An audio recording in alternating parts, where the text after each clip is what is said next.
What's going on, guys? Welcome back to Quick Stix, episode 5. We got the OG trio back together. Samwise is back this week. How we doing? Back, Sam. Welcome back, Sam. Thank you. And as always, James is with us. How we doing, James? All good, all good. Let's get into it. Good. All right. Yeah, jumping right in. So we want to do something a little different this week. We don't have any games to recap. We've only got 2 games this weekend. So we wanted to hand out some PLL Superlatives. So, Sam, I'm going to start with you. First one we got is best uniforms. Who you got? Oh, Chaos, easy. The black ones? Yes. Yeah, Easy. the all black ones. Yeah, those are tough. Yeah, I love the red and black combination. Always have, probably always will. So that's just an easy win for me. I like it, James. Got a lot. Mine was an easy pick. I absolutely love the whip snakes, like the red helmets, green unis, or like the teal unis rather. I think those are so clean. I honestly wanted to buy one, even though I'm not a fan. So that's mine. Damn. All right, I went Water Dogs. Big fan of the purple. All purple. So for everyone who's listening, the 3 of us play NHL every year, and every year we've created a team. It's had purple in it. It's usually purple and gold, but it's true. It's true. But it's a strong color. I was thinking, can you imagine if we ever saw a blackout uniform for the Water Dogs? If they pull that out for the ship, dog, I'm all in. Yeah, like the dark purple. That's got to be something I want to see next year is blackout unis. Because any team's colors with black would look fresh. Especially when Redwoods play Whip Snakes again. Like, I need, like, a blackout because they're going to want to kill each other. You know, that's going to be like a rivalry game. So, all right. Damn, that's good. What else? Next up, we got – so we're doing 2 of these. Most swagger. This one is for team. James, what you got? Homer pick, honestly. Chaos. I think they just how they carry themselves is super swag. They play a little different way, and they know it. And Andy Towers is just crazy. So, Chaos easy. Yeah, I'm echoing that. I went Chaos as well. Between the uniforms, which probably is the second best in my opinion, but just the team name Chaos is just such a sick name. So I found an article. It was an interview with Paul Rabel, and he went into how they came up with the original names. And for Chaos, he said that they picked the name with the scorpion logo because when you think of a scorpion, they possess this sting and passion and unseen intensity, so it causes chaos. Okay, that's like one of the coolest things I've heard. Like, how can you compete with that? Yeah. I want to run through a wall. Wow, that's fantastic. Good luck following that one. Go ahead, Sammy. Homer pick, Atlas, easy. Yeah, they have class, not swag. Yeah, that's. Whatever. I mean, what are you talking about? Caraway calling like people short sticks guarding him disrespectful on the field as he scores on them. True. That's not swag. That's true. It is swag. Baptiste winning every. It's a good argument. I like it. And Baptiste with the swim celly. Yeah. That was tight actually. I'm with it. Let's stay on this. Most swagger, but we're going player specific. Sam, who you like? I have to go with Lyle because watching him on the field, dude, I think like I think he knows he's better than everybody, so he kind of carries himself that way, and he also plays that way. So I like it. Pick. James, that's a good pick. I have Miles Jones. Damn, and that's I have slash Will Manny because something about Will Manny, he's just so confident. Like, I feel like when he has those backside shots, he knows it's going in. He steps over people. Like, I love it. So I would say 1A and 1B, if you will, Miles and Will. Yeah, I went Miles too. I'm definitely biased because I'm a Duke guy, but sure. I know James and I watched him even at Duke. I mean, dude, he's huge. He just drips. So much power. Yeah, there's the green hair. Now he's it's all drip. Just like lays people out and then just stares over them, and like, dude, his cellies are just unmatched. He's got so much. Yeah, I think we're gonna have to put the one you're talking about, the midline one, where he. We'll put that up. So Miles Jones. Yeah, that was dope. All right. So moving on. So let's do who you guys think deserves the MVP. So this is not who do you think is going to win it, but who do you think deserves to win it? James, let's start with you. I'm going to echo Jack Rowlett's interview from last week. There's no reason Blaze should not be the MVP. There's no reason. Without Blaze, they are not only not like in the playoffs, but they probably like win 4 games, win 2 games. Maybe. So Blaze MVP. He might not win it because goalie is like choosing the center in basketball, but I still think he deserves it. Yeah, I could definitely see Blaze. I went Trevor Baptiste. I originally had TD Erlin. If they're counting postseason, Trevor's stats are better with faceoffs won and ground balls. But sure, I mean, this league's been put on notice with how important faceoffs are. So I don't think it'll happen this year, but I could definitely see Trevor or a TD or one of these dominant faceoff guys definitely win it in the coming years. So we were having this conversation before the podcast. So I'm curious your guys' take. Because is it going to be the best faceoff guy on the best team? Let's say next year TD has a better season, but the Atlas go farther. Like, does he have grounds to win an MVP as the most dominant faceoff guy, even if his team is out now? Yeah, see, I'm torn on that because obviously my initial thought is it should go to whoever wins the most faceoffs, but you also have to think situational faceoffs, and that typically goes with what team goes farther. Like, who's winning those faceoffs in the big moments in the fourth quarter when they need them? There's a minute to go. We need the ball, that kind of thing. Yeah, it's going to be really interesting to see that. Connor Farrell's one of the best faceoff guys. He's on the worst team, but he's still one of the best faceoff guys in the league because he wins big time faceoffs. Is it TD, Trevor, him? Right now, it's Trevor's won because he's gone farther in the postseason. That's right. Okay. But if you look at percentage of faceoffs won, I'd be curious percentages because that's just number of faceoffs won. Right. Versus Maryland or TD and Nardella. Yeah, Nardella's up there too. Yeah. Sam, who you like? He's having like an off year. Go ahead, Sam. I was going to echo what James said. I think Blaze does deserve it, man. Playing on his head for 2 years now. So, yeah.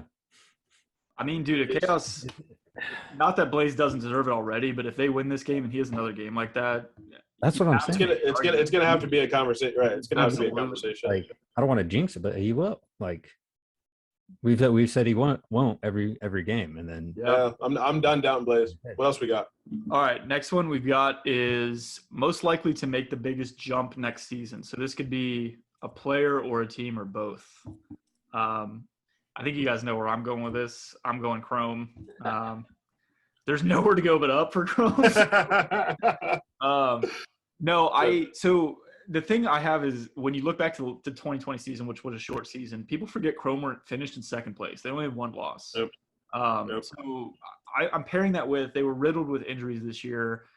Obviously one of the younger teams. Every team's young pretty much, but I'm looking for Sudan to have a great draft, make a few transactions, getting JT Giles Harris, Jordan Wolf back. I really think they're one or two players away from being back in the top four in this league. So 100%. I'm hoping, but also / expecting it to happen next year. I get that. That makes sense. Damn. Go ahead, Sam. So I have a kind of a different take, but I was going to say Redwoods in the sense that they're going to beat the Whip Snakes next season. Wow. Hot take. We got to talk about that. After that loss this season, dude, you saw it on everybody's face. Like, it's not happening again. And I'm sure next season it's going to be the same matchup. Dude, they probably said the same thing last year. No. It's hard to hear that because it's Epple, their best defender, on Matt Rambo, game over. There's nothing to change. You just need to stop Rambo. And now you're adding Justin Gutterding to that equation. Or somebody who they trade for Justin Gutterding next year. We'll see. Correct. I think I like it, Sam. I like it. No. I like that take. Anything else, Sam? No. All right, James. So I'm going to echo everything Matt said. I think Chrome, 100%. It's tough with the small league and kind of the minimal games. Like, the worst team is the worst team, but, like, they're not bad. And the Chrome getting back – Jordan Wolf, getting JT, and then possibly a new goalie. I mean, you guys are in a good position, and I think you guys are going to make a jump that's going to surprise people, but people forget your quarterback was out last year. So, I actually did a player as well. I think Michael Sowers is going to have a crazy year next year. I think the PLL game is molded to how he plays, and people forget he got a bad concussion week like 1 or 2, and he's been out all year. I mean, there's spacing. He's going to have room to do all those dodges he did in college. I think he's going to have a crazy Jeff T kind of year when he comes back. Jeff T kind of year. It's high expectations. 100%. So last one we got is what name would you guys like to see for the next expansion team? Yeah. James, let's start with you. Cool. I have I want the Knights. I want like some kind of like medieval stuff in there as well, but I think the Knights would be a really tight thing to like follow, get behind. So the Knights. I mean, isn't that what Chrome is? That's what I was gonna say. I mean, not really. And like I thought about that, but like I want in particular just the name. Like even if the Chrome, you know what I mean? I just want the name Knights because Chrome doesn't to me spell knight. Like you look at it and I guess it might, but like I think Knights would be cool, even if the Chrome were to change their name. So definitely Knights. Okay. What about you? So the PLL loves team names that don't end in S, which I love just because every sport, majority of teams end in S, obviously. But so I picked the Swarm. Ooh. And Swarm. I like that. I love really weird names that some people would be like, that's dumb, but again, I'll post that article with Paul Rabel and talking about he goes through each team and how they pick the names. It's actually really cool. But that's really cool. I'm just imagining like Swarm. The logo could be birds or bees or some shit. Bees or some, yeah, right. The birds and the bees. Dope name, I think. So that's sweet. And as far as colors, you can go anywhere with it. That's what I'm saying. Right. Sam, what do you got? Sam, what's yours? See, I suck at this. I suck at coming up with names, but I want something to do with like Norse or something like, I don't know. That's cool. Something to do with like Vikings or something like that. So what team? Cool. Viking would be. That'd be kind of cool, but I mean, it's just tough because it's already a name. I wanted to say Kraken, but that's already a team name. Kraken. Oh, the NHL, yeah. What? But Kraken would be really cool though. Kraken would be cool. That would be tight for jerseys and like kind of like getting the team hype, like the Kraken's coming, that kind of thing. Like that's. See, I feel like they're gonna pick a topic like Norse or like a category, and then they're just gonna pick something so obscure, not like Vikings or something obvious. It'll be something so weird. Oh yeah. Like off the wall, but yeah, like you're. I really want to. Let's post that article on our story, along with this, so people can see it. Yeah, no, I definitely will. It was. I mean, I was fascinated reading it. That's really cool. What'd you say, Sam? No, never mind. Oh, okay. All right. Well, that wraps up our superlatives. So let's move on. So one thing I wanted to talk about was. The PLL also posted on Instagram kind of like a how they got here article, and the first one focused on the chaos, and it kind of went into their transactions they made in the off season, and then also what they've done this season, how they got to where they are. I mean, it's just crazy transactions that like we definitely overlooked. I mean, they added Chase Frazier, they traded for Ian McKay, they drafted Max Adler and Mac O'Keefe, they traded for Chris Cloutier.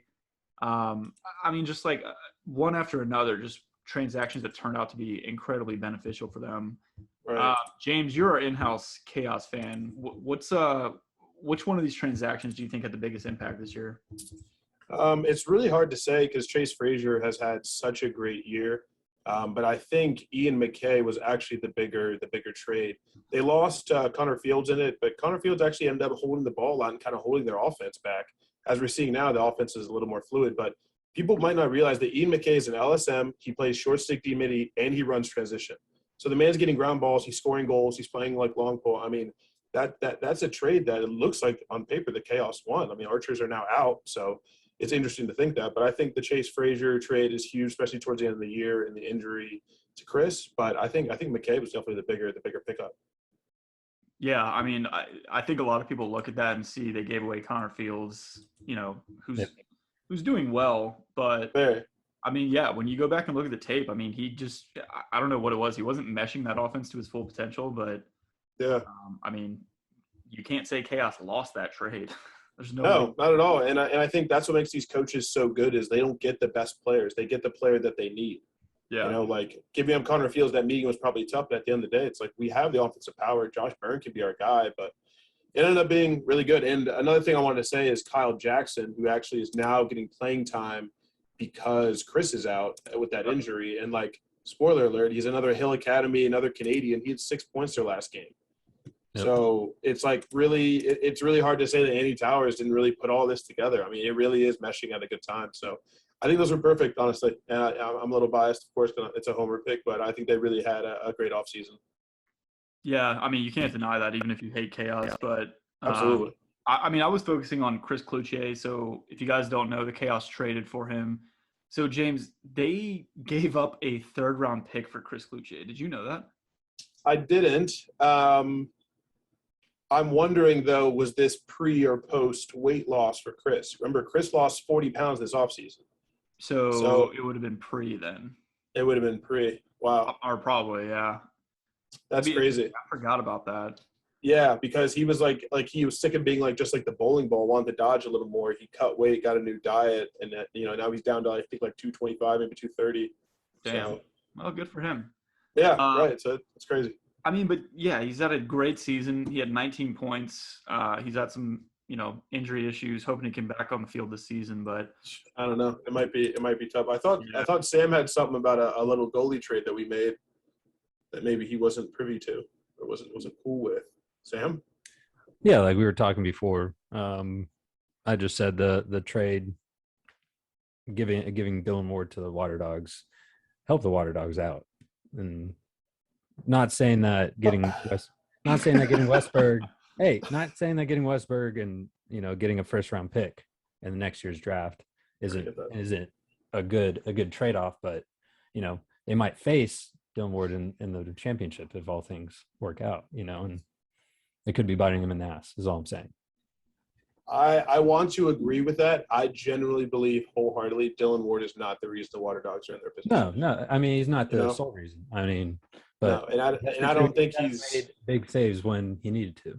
That's true. That's true. So my only rebuttal to that is it's kind of like in fantasy football where you have one person in that league who stacks up on quarterbacks or receivers, and it's like you can only start if it's quarterback 1 or receiver 2 or 3. So if you have 4 good ones, you're going to use that as trade to build other parts of it. So it's like goalie. Yeah. I mean, they didn't need another goalie. They don't. So it's like. Oh, I see what you're saying. Like, what are you offloading? Dylan Ward, he's a good goalie, but they didn't need him. They have the best in the league. And goalies, you're knock on wood, don't get hurt that much. Just sit behind Blaze. So it was like use that and then get other pieces back. So I don't know. I don't know. It kind of makes me want to ask you guys the question of like, do you guys think the league is going to move towards this 2 goalie unit that a lot of teams kind of adopted this year? First half, second half? I just don't think it's long enough of a season for that to happen. Yeah, I don't think so. Yeah, that's fair. I mean, teams have done it. Teams did it this year, and and that's the thing is like you don't think 2 goalies until you do. That's true. Like if a goalie gets hurt or Galloway retiring for the Chrome is like that could happen. Right. It's just I don't think how much people realize a goalie change at halftime can completely change 1, your offense, and 2, where you're shooting. Right. Like I played against teams that played a righty in the first half, lefty in the second half.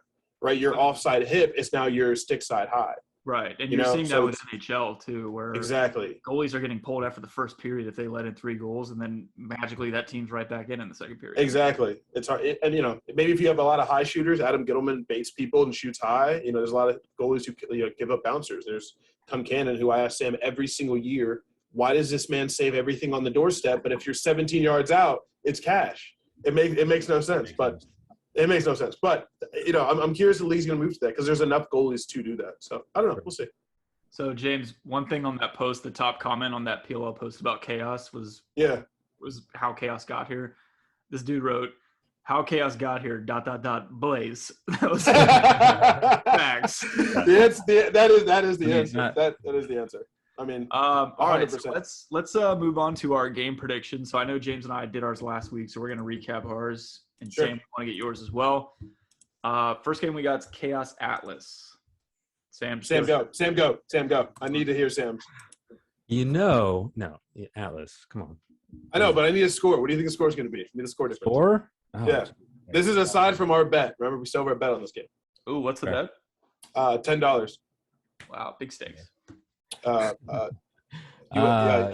I think it's going to be a high scoring game. 15-14. Sure. Wow. 1 goal game. Oh, juicy. Yeah. Dude, games like this always go to 1 goal. Come on. Juicy. Wow. I like that. All right.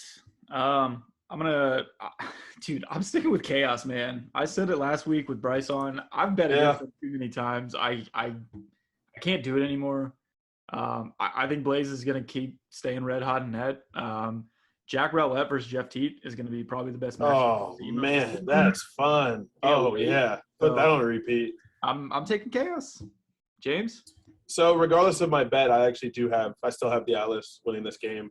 I think something that really is like tugging out my choice is that the delta between the face-off guys in this game is a lot bigger than it was before. Yeah. I mean, we're talking Stephen Kelly versus our guy, and now we got Trevor. So they're going to have a lot more possessions, and that's what's going to come down to. So I still have Atlas by like 1 or 2. All right. Well, now we got stakes on it. Stuff. All right. Other game is Water Dogs Whip Snakes. I'll kick this one off. So I'm incredibly torn on this game. I'm keeping my original pick. My gut says Water Dogs, but the more I look into this game, I'm like, how the hell can I pick against the Whip Snakes? That is exactly how I feel. How I feel. I don't know, man. I like the matchups all around, not just offense for Water Dogs. Yeah. So I'm taking them. I'm taking Water Dogs. Sam?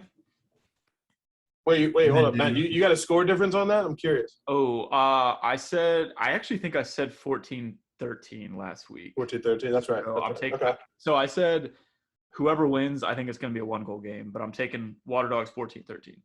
Okay. Jeez. Okay. I'm going to echo Matt.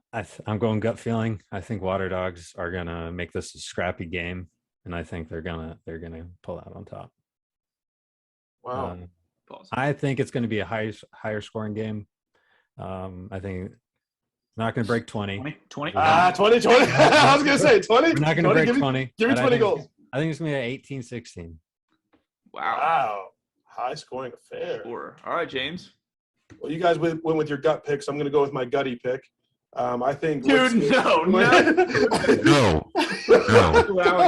Absolutely not. So I think Matt Rambo and Gutterding being on the field, I'm not betting against that. Never. I'm not going to do that. I don't care who the Water Dogs have. There's too much talent.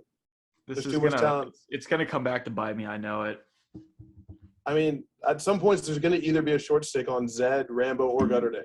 At some point in the offense, there has to be a shorty on one of those guys, and it's not a good look. So I think Whip Snakes win by 1. As I said last week, I think Rambo will have the winning goal, rather. Well, we will find out. James, real quick, one superlative we forgot. What player do you think is most likely to order boneless wings? You mean chicken nuggets, right? I think boneless wings in themselves kind of like tell a man that he's like prideful and stuff. So I know Miles Jones definitely eats boneless wings. Not a. I'm gonna tag him in this. I'm gonna make sure that he knows. Miles Jones definitely gets boneless wings with a fork and a knife. I don't care if I have to tweet at Miles Jones, DM him every day this week. I will get the answer, and I absolutely not. Okay. He's not even. No, he does. I just it's just it's something different. It's something different, man. It's something a lot different. I will find the answer. I wanted to. I think we have enough time, right? We had a couple minutes. Yeah. Right. So I wanted to ask Sam something because Sam, you weren't on last week, so I wanted to throw something back at you. Cool. What do you think the Atlas need to do this offseason to kind of get back to where they are now? Or, we don't know if they're going to win the championship or what have you. But is there something in particular, a D-man, a goalie, a wing player, that you would like to add this offseason to ensure that the Atlas will be at the position they are now next year?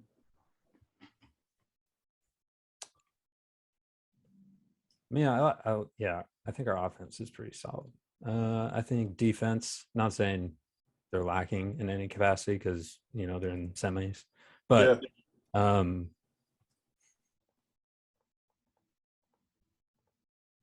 I'd say maybe add a wing D guy, like kind of like a Jack Rowlett, good athlete. I mean, geez. Someone on defense, LSM, just to help out, and because we have, I can't pull it up right now. Damn it. I mean, you guys got Tucker. Right. Tucker. It's also interesting that you guys did the same thing Chaos did with giving up Paul Rabel in the same way we gave up Fields. True. Like when people first saw it didn't make sense, and then now that we're here, like who won the trade? Cannon's already out. Right. So. I don't know. We're pretty solid. Everything. Yeah, I'd say defense. If anything, maybe. I don't know the deal with Concannon or Colarusso. If Ken is still like going to play, or is he on the bench now and Colarusso starting? And then in case, do we trade him or get a new one? Right. We're getting a new goalie. Yeah, I was just curious because I know you weren't on last week, so just curious about that. Yeah. We'll see. I think it's gonna be a crazy weekend. I really do. I think the games are gonna be, and I think this week of rest that they're getting is really gonna help with the energy and the speed of the game. Yeah, it'll be interesting. A lot of these teams, their strengths are transition offense, so it's especially Water Dogs. I mean, right. If the freaking Whip Snakes can't slow that down, we might see a 20-goal game. I knew you're gonna say 20 goals. We're not. I'm running out of time, dude. This That's fair. That's fair. All right. Well, that's all we got for this week. That's all we got for that day. Thanks again for tuning in. If you aren't already, follow us on Instagram and Twitter at PLL Quickstix. We're also now on Spotify, so check us out there. Damn. Episodes are uploaded every Tuesday, so definitely tune in on YouTube or Spotify. But that's all we got. So we'll see you all next week. Peace. Thanks, guys.